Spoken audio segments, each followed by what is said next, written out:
The Honourable Member for Sherwood Park for Saskatchewan. Well, thank you, Madam Speaker. I rise today in the House on what is, in fact, a very sad day for our country. I'm quite surprised to hear, flabbergasted really, to hear members across the way say it's an exciting day. Today is a very sad day with the devastating unemployment numbers that have just come out.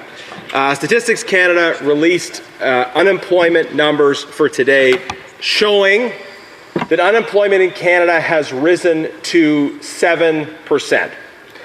This is the highest unemployment that our country has seen outside of the COVID period since 2016.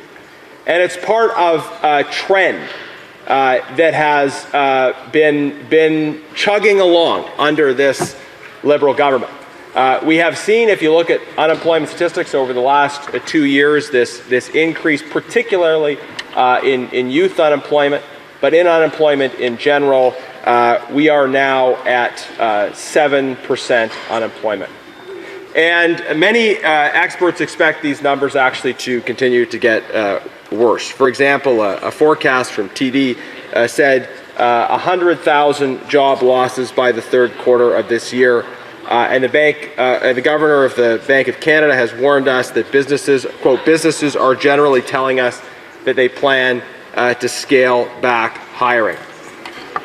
And if you delve a little more into these numbers, you'll see just how painful the situation is for young people. Summer students looking for summer jobs. 1 in 5 Canadian students are now unemployed. This is extremely high. Young people who are trying to get ahead, trying to pursue opportunities for the future, who are studying post-secondary, are trying to find jobs so that they can sustain themselves and be able to continue their studies. And yet 1 in 5 Canadian students, more than 1 in 5, are unemployed. So this is really a desperate situation for Canadian young people. 7% unemployment, very high rates of unemployment for youth and in particular for students. Now, I noticed unemployment rates are particularly high in various major centres in Southern Ontario. Unemployment is at 10.8% in Windsor, 9.1% in Oshawa, 8.8% in Toronto, and 8.4% in Barrie. Toronto's unemployment rate is the highest it's been in over a decade outside of the COVID period. And we've seen various sectors particularly hard hit. 25,000 manufacturing jobs lost in Ontario alone. That's just Ontario manufacturing jobs, 25,000 since a year ago at this time. Canadians are more desperate. They are searching longer for work. The data shows again that while the number of unemployed Canadians is increasing, the average duration of unemployment is also substantially up to over 21 weeks. So more Canadians are unemployed. More young Canadians are unemployed in particular. Canadians are waiting longer, struggling more, and getting more desperate as they try to find jobs. And Madam Speaker, as we were preparing for these numbers, I've been speaking to Canadians who are dealing with unemployment. And in a number of cases, I talked to people who told me that they put in over 1,000 job applications. I talked to one software developer in Vancouver, for example, who told me his story. He's a young man my age, professional, skilled. He had to go abroad for some health care that he needed, that he was struggling to get access to in Canada. So he came back in hopes of finding a job and has been struggling to find one for over a year. And I think we can expect Liberals to try to find excuses for this, as they always do, and they'll try to point to external events that are beyond their control. But it's important to underline that this is the continuation of a long-running trajectory. That, as we've been warning for years, liberal policies have made it harder and harder for employers to hire people, for Canadians to find work. We've warned about that as these numbers have unfolded, and as we've progressed into this unemployment crisis over really the period ever since we came out of COVID. So, Madam Speaker, I hope that today's dire unemployment numbers are a wake-up call to the Liberal government, a wake-up call that their policies are not working and that it's time to change course. The other thing we hear from Liberals in response to bad economic news is a promise to do the same thing even harder, right? They institute bad economic policies that cause a housing crisis, an unemployment crisis, and then they say, well, we're going to do more of the same thing again. We're going to increase taxes more. We're going to expand spending more, and I think what Canadians actually want to see is the government change course, change their direction. As it relates to unemployment, I think we can identify a number of concrete factors that we've been talking about for a long time, that are driving up unemployment in this country. One, and it's very clear, is a lack of private sector job growth.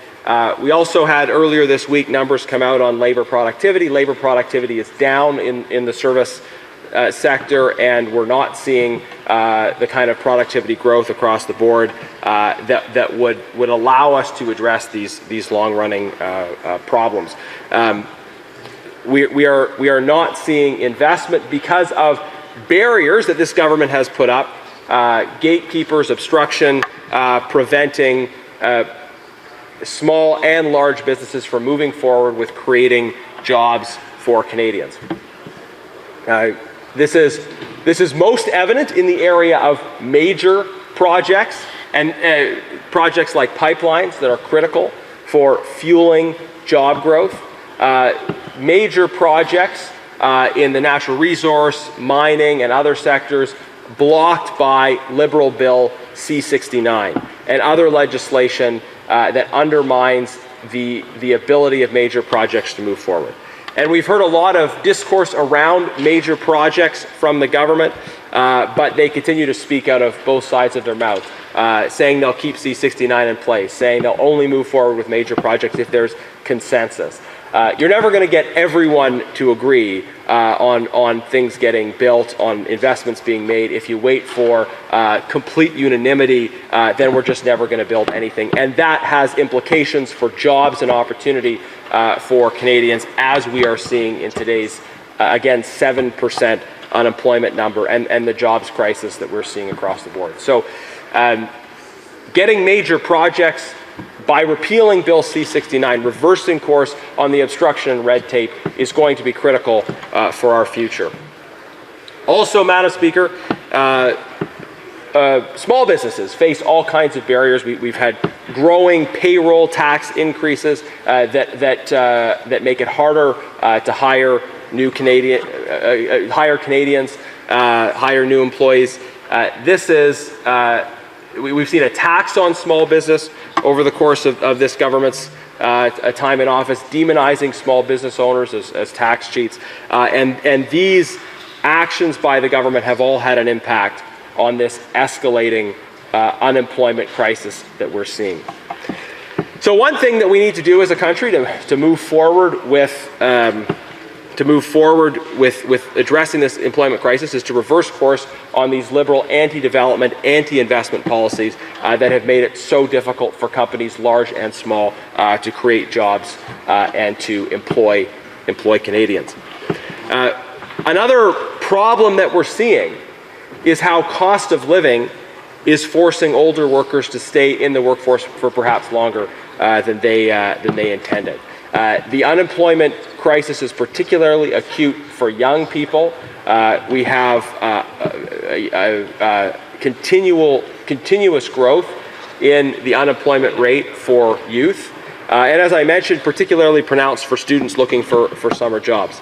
And I think a contributing factor to that, as some experts have said, is that while Liberals had predicted the so-called gray tsunami of people in older generations leaving the workforce, what has happened is that dramatic increases in the cost of living, the price of groceries, these things have hit seniors particularly hard, and they've impacted people's ability to retire on the timeline that they intended.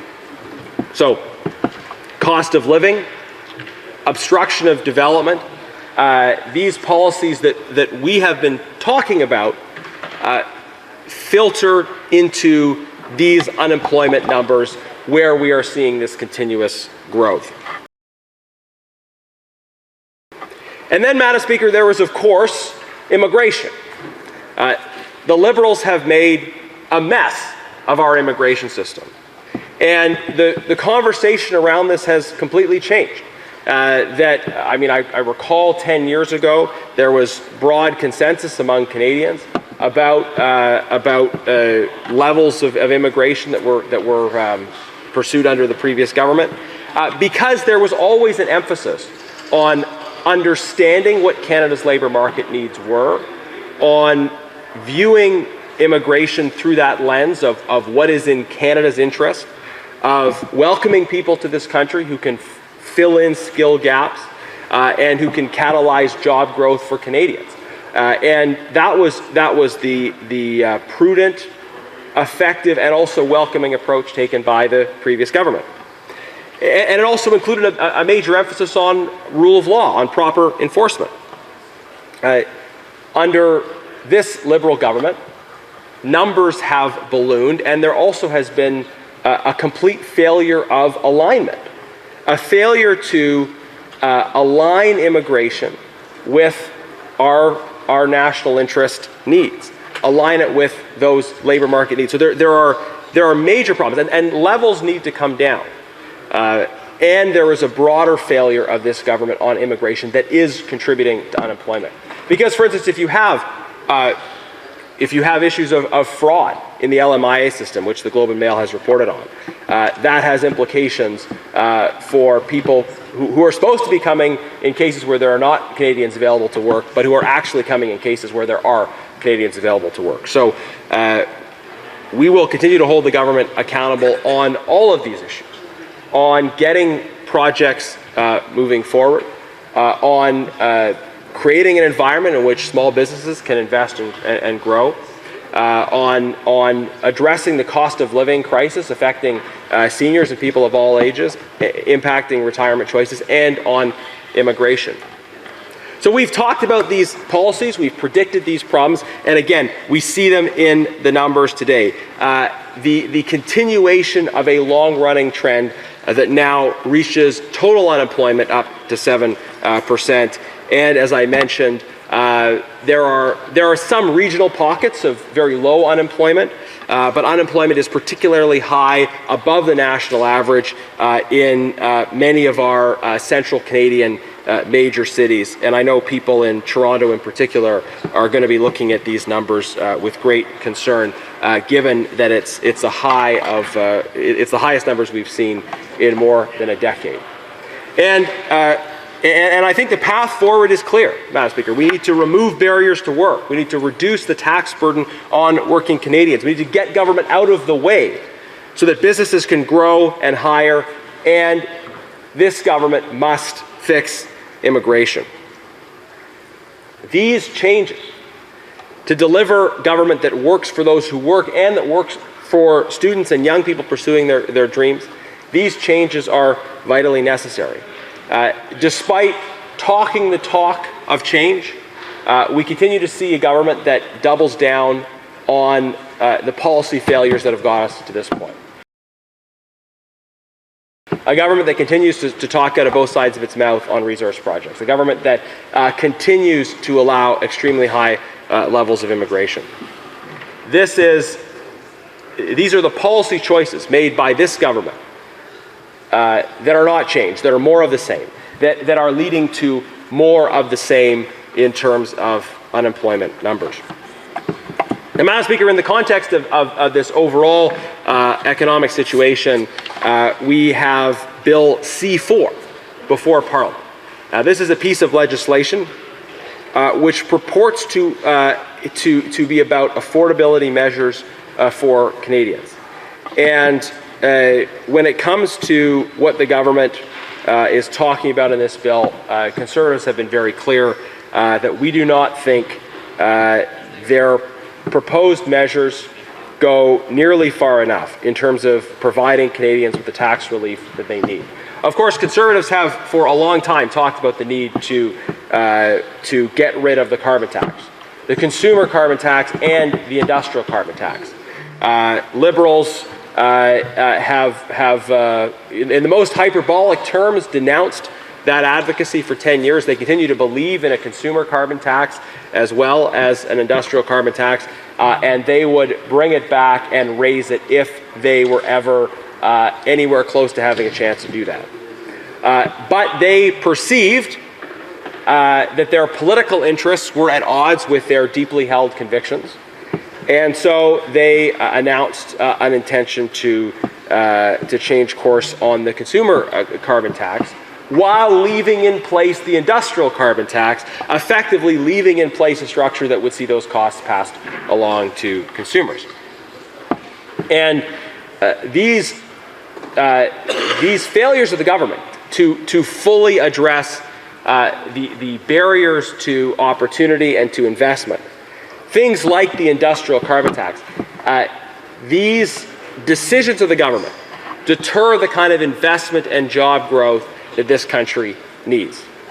It's what they have done and in what they have not done, leaving in place, continuing to raise taxes on various sectors, on small business, on large business, on companies, and on Canadians. This is what is holding back jobs and opportunity. So we don't need to see more of the same. We need to see a change in course. And hopefully today's job numbers will evoke some humility from the government, that they'll look at these numbers and say, for the Canadians in our ridings who are struggling, perhaps we need to do something different. Perhaps we need to reverse course on these policies that have, in fact, prevented job growth and led to the increases in unemployment that we've seen. And I mentioned, I just want to kind of drill down on one specific point here, is the government, we have seen over the years increases in taxes on businesses in the form of increases in payroll taxes. And at a time when unemployment is rising, the government should not be planning to hike payroll taxes. Payroll taxes are a tax directly on employment. They are a tax on jobs. So when you increase the payroll taxes that individuals and businesses have to pay, this makes it harder for them to choose to hire more Canadians. So as we go further into this unemployment crisis, as we reflect on the numbers that are in the StatsCan report today, we should remind the government of the importance of not further increasing payroll taxes in the year ahead. And I want to very clearly call on the government to not increase payroll taxes in the year ahead. So, Madam Speaker, in conclusion, we have before us Bill C4, a bill that the government says contains affordability measures. But it is being debated on a day where we find just catastrophic news in the space of unemployment. 7% unemployment, a number not seen since 2016 outside of the COVID period. The third consecutive monthly increase in the unemployment rate. Unemployment has been going up steadily for 2 years. Canada has had virtually no employment growth since January. And again, students hit particularly hard. More than 1 in 5 Canadian students are now unemployed. This is the highest rate in decades. excluding the COVID period. And there are some regional pockets of lower unemployment, very high unemployment above the national average in many of our major cities. These unemployment numbers should be a wake-up call for the government about the need to change course and actually allow our economy to move forward. Questions and